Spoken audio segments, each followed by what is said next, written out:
Vi vil gerne præsentere et koncept, som hedder Roskilde Rates. Roskilde Rates går ud på, at publikum anmelder koncerter, mens koncerten er i gang og lige efter. Det foregår ved en simpel sms-rating, og den sms-rating vises på en tekststreamer over scenen.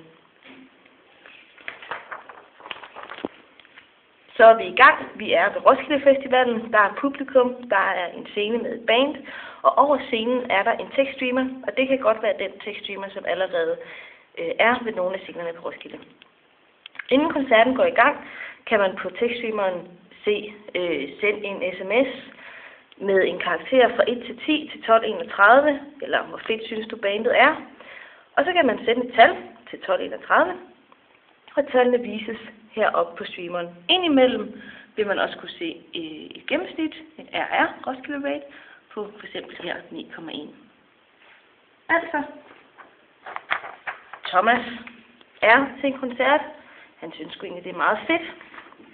Så han sender en sms til 1231, hvor der står RR Veto 7, og så sender han også en kommentar, hvor der står fed G-solo.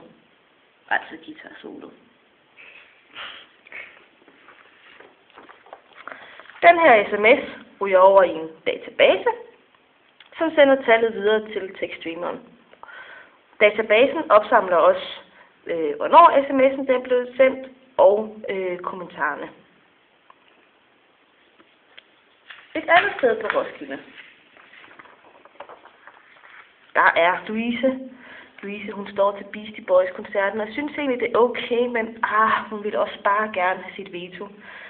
Så hun sender en sms til 1231 igen, hvor der står RR Update. Inden for få minutter får hun en sms, som ser sådan her ud. Der står Roskilde Rates right now. I Arena spiller Veto, deres gennemsnit er 7,2. I Metropol spiller Editors, deres gennemsnit er 4,1. I Odeon spiller Spleen United, deres gennemsnit er 9,3. Så Louise, hun vælger at gå ned i Odeon for at se Spleen United, for det er bare for fedt. Vores database her, som vi snakkede om lige før, opsamlede jo en hel del ting, som jeg sagde. Og den kan generere en graf og alle gennemsnittene fra festivalen.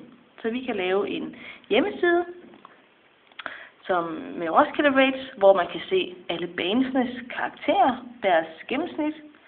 Der bliver lavet en graf ud fra, hvilke karakterer der blev sendt, og hvornår de blev sendt. Det kan sammenlignes med en playliste, så man faktisk kan gå ind og se, hvilke sange var fedest, eller bare hvornår koncerten var på sit højdepunkt. Man kan også sende kommentarer, som Thomas gjorde, og de vil også blive opsamlet herinde.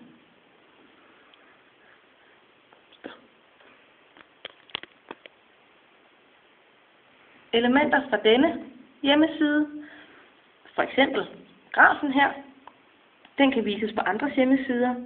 På den måde får et band eller en festivalgæst en elektronisk badge til f.eks. deres egen MySpace-profil. Det var Roskilde Rates, den direkte anmeldelse fra Kristi, Lotte og Jesper.